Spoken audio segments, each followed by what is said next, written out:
हाय, मैं हूँ अमृता और आज मैं आपके लिए एक साईफाई मिस्ट्री मूवी लेकर आई हूँ, कॉस्मिक डॉन। मूवी की शुरुआत होती है और हम एस्ट्रोनॉमर आयरिस को देखते हैं जो अपने बेटी अरोरा के साथ जंगल में आई थी। दरअसल आयरिस अपने एक रिसर्च के चलते ब्लड मून को देखने के लिए यहाँ पे आई थी। दरअसल आज ब्रह्मांड के अजूबों के कारण चांद पूरी तरीके से लाल रंग का होने वाला था। अब देखते ही देखते काफी रात हो जाती है, जिस वजह से आयरिस अरोरा को सुलाकर बाहर आसमान की तरफ देखने लगती है और कुछ ही समय के बाद ब्लड मून निकल आता है। दरअसल ब्लड मून से काफी अदृश्य शक्तियाँ होती है जिसके बारे में आयरिस को पता नहीं था। वो लगातार उस चांद की तरफ देख रही होती है और उस शक्तियों का असर आयरिस पर भी होने लगता है, जिस वजह से वो काफी अजीब सी हरकतें करना शुरू करती है। इसी बीच में उसकी बेटी अरोरा अपने माँ को ढूंढते हुए टेंट से बाहर आती है और उसे ढूंढते हुए एक झरने के पास पहुँचती है, जहाँ पे आयरिस बीच झरने में खड़ी होकर चांद की तरफ देख रही होती है। और जैसे ही अरोरा आयरिस को बुलाती है, वो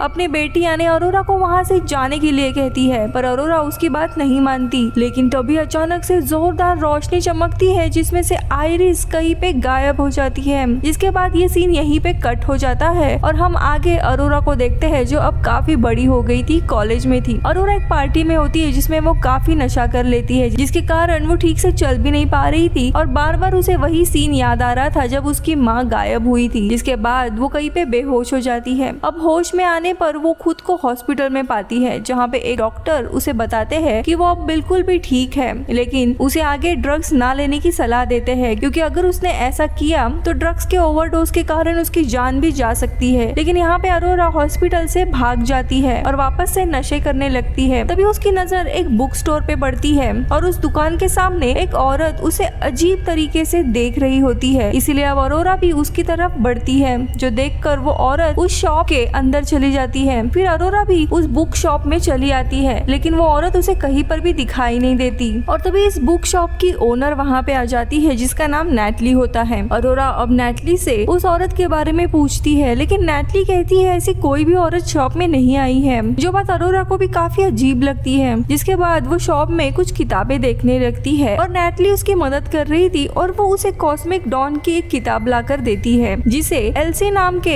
एक औरत ने लिखा था। अब किताब के पहले पन्ने पर एल्सी की ही तस्वीर बनी होती है, जिसे देखकर अरोरा काफी हैरान होती है, क्योंकि ये वही औरत थी जिसका पीछा कर वो इस बुक शॉप में आई थी। अरोरा अब ये बात नैटली को बताती है। तभी नैटली उसे कहती है कि कई बार चीजें खुद ब खुद हमें अपने पास बुलाती है। तुम्हारे यहाँ पे आने के पीछे यही कारण हो सकता है कि तुम इस किताबों के राज को जानो। अब नैटली का ये फ्रेंडली बर्ताव देख अरोरा उसकी काफी अच्छी दोस्त होती है और वो इस बुक को खरीद लेती है। पर जाने से पहले नैटली उसे बताती है कि जल्दी एक गेट टुगेदर होने वाला है जिसमें इस बुक की राइटर एल्सी भी आने वाली है। अब अरोरा इस गेट टुगेदर में आने का फैसला करती है और घर चली आती है। अब घर आने पर अरोरा उस किताब को काफी चाव से पढ़ने लगती है। अब अगले दिन वो अपने कॉलेज में जाती है, जहाँ पर वो उसी ब्लड मून के बारे में काफी ज्यादा पढ़ रही होती है, जो एक अद्भुत चीज होती है और कई सालों में वो बस एक ही बार होती है। उसे पता चलता है कि ब्लड मून अब वापस से कुछ ही दिनों में घटने वाला है। अब इसी दरमियान हम डाइटर नाम के एक लड़के को देखते हैं जो अरोरा का पीछा कर रहा होता है, जो उसी के कॉलेज में पढ़ता था, अरोरा का दोस्त भी होता है।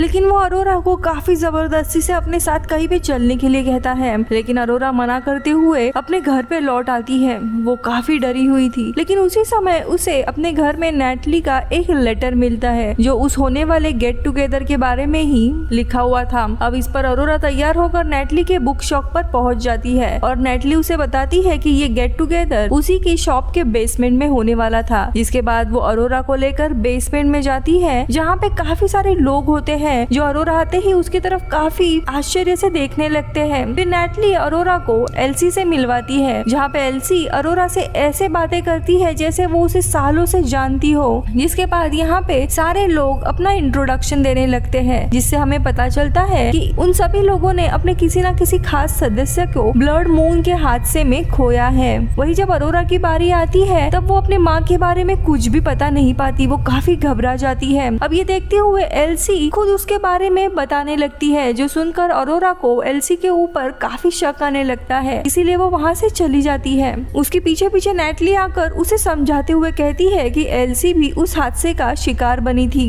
इसी वजह से उसके अंदर रहस्यमय शक्तियाँ आ गई है, जिसके कारण वो किसी का भी मन पढ़ सकती है। ये सारी चीजें सुन के अरोरा को काफी अजीब लगता है, लेकिन नेटली उसे समझाती है और आगे कहती है कि क्यों ना कुछ दिनों के लिए तुम मेरे साथ ट्रिप पे चलो, जहाँ पे हम सभी लोग एल्सा के फार्म हाउस पर जाकर ब्लड मून को देखेंगे। अब यहाँ पे अरोरा तैयार हो जाती है। अब हमें कुछ दिन के बाद का सीन दिखाया जाता है, जहाँ पे अरोरा टॉम नाम के एक आदमी से मिलने जाती है, जो कि नेटली का ही पति होता है, जो उसे डेटर से बच के रहने के लिए कहता है। जिसके कुछ ही समय के बाद डेटर अरोरा को पिक करने के लिए आया होता है, जिसके बाद वो डेटर के साथ एल्सा के ही फार्म हाउस के लिए निकल पड़ती है। फिर हम उस फार्म हाउस को देखते हैं, जो काफी घने जंगलों में होता है। वहाँ पे नेटली ऑलरेडी पहुँच गई थी और वो अरोरा का वेलकम करती है। इसी बीच में अरोरा की नजर वहाँ पे बने बड़े बड़े रहस्यमय पत्थरों पर जाती है, जिसपे नेटली बताती है कि ये पत्थर हजारों साल पहले के हैं और माया सभ्यता के लोगों ने बनाए हैं, जो यहाँ आकर दुनिया से दूसरी दुनिया के लोगों से संपर्क किया करते थे। इसके बाद ये लोग एल्सा के फार्म हाउस में चले जाते हैं, जहाँ पे और भी कई लोग होते हैं और सभी लोग खाना खाने के लिए बैठ जाते हैं,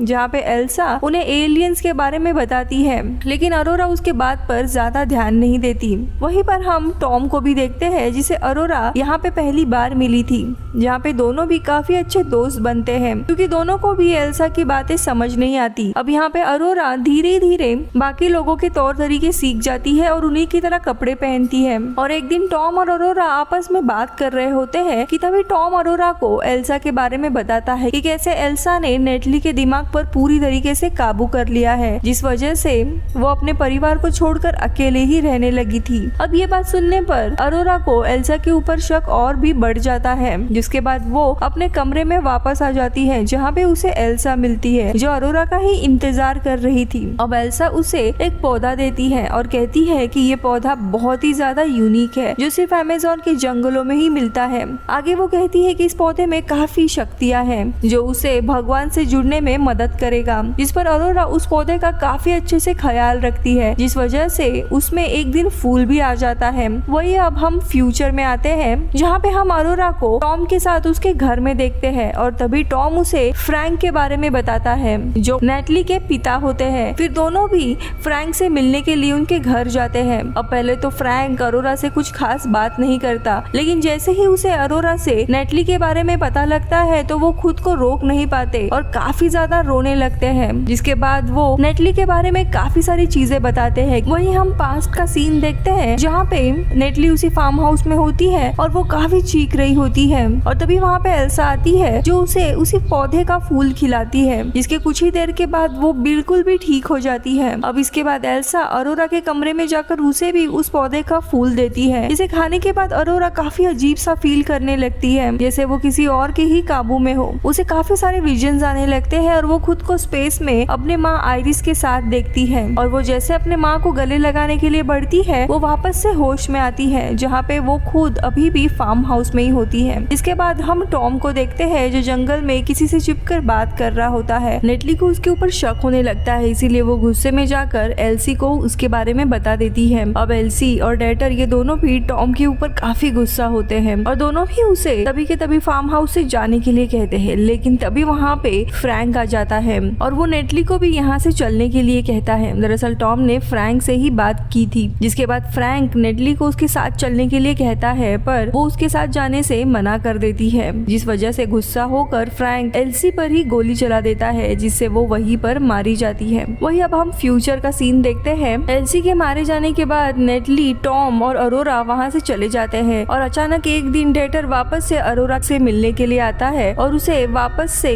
वहीं पे चलने के लिए कहता है, फार्म हाउस। लेकिन डेटर से बचते हुए अरोरा टॉम के पास जाती है और ये वही सीन था जो हमने स्टार्टिंग में देखा था, जब टॉम अरोरा को डेटर से दूर रहने के लिए कहता है, लेकिन डेटर उसका पीछा ही नहीं छोड़ रहा था, इसीलिए अरोरा वापस से उसके साथ वहीं पे जाने का फैसला करती है। इसीलिए टॉम और अरोरा दोनों भी उसी जगह निकल पड़ते हैं। दरअसल आज ही ब्लड मून की रात होती है और अब जैसे ही वो दोनों उस जगह पे पहुंचते हैं, उन्हें वहाँ पे डेटर दिखाई देता है, जिसे देखने पर यही पता लग रहा था कि वो इनका इंतजार ही कर रहा था। जिसके बाद वो उन्हें एक टेंट में लेके जाता है जहाँ पे हमें वापस से एल्सी दिखाई देती है जो बिल्कुल ठीक होती है। अब वहाँ से एल्सी को जिंदा देखकर अरोरा काफी डर जाती है, इसीलिए अब वो अपनी बंदूक निकालकर एल्सी की तरफ पॉइंट कर देती है, लेकिन बंदूक का ट्रिगर दबाने पर उसमें से एक भी गोली नहीं चलती। और तभी वो देखती है कि टॉम भी उन लोगों के साथ मिला हुआ है और तभी हमें एल्सी की सच्चाई का पता चलता है। दरअसल एल्सी ये कोई और नहीं बल्कि एक एलियन थी जो ब्लड मून की शक्तियों के मदद से एक एक करके इंसानों के दिमाग पर अपना कब्जा कर लेती थी ताकि वो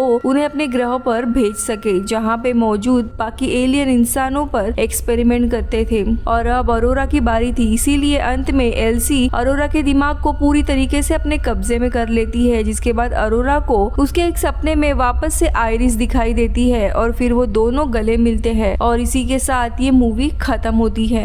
अब देखते हैं एग्जैक्टली मूवी में हुआ क्या था। दरअसल आयरिस नाम के औरत को एलियन ने ब्लड मून वाले दिन पे अगवा कर लिया था एक्सपेरिमेंट के चलते, और जब आयरिस की बेटी अरोरा बड़ी हुई तब एक एलियन यानी कि एल्सी उसे भी अगवा करना चाहती थी, जिसके लिए उसने नेटली को अपने वश में किया था। लेकिन ब्लड मून वाला जब दिन आता है तब नेटली के पिता फ्रैंक ने एल्सी को गोली मार दी थी, जिसके कारण एल्सी अरोरा को अपने साथ एलियन के प्लेनेट पे नहीं लेके गई थी। लेकिन एलियन होने के कारण उसके ऊपर गोली का कोई भी असर नहीं हुआ था, जिसके बाद उसने नेटली को अपने कब्जे में कर रखा था और वो टॉम से अरोरा के बदले में नेटली को वापस करने का सौदा करती है। और इसी कारण से टॉम ने नेटली को एल्सी के हवाले कर दिया था और इसी तरह अरोरा भी एलियन के कब्जे में आ गई थी, जहाँ पे वो अपने माइंड में अपने माँ से मिलती है। और इसी कारण से हमने आखिरी सपने में उसे अपने माँ के साथ देखा था और इसी के साथ ये मूवी खत्म होती है। बाय।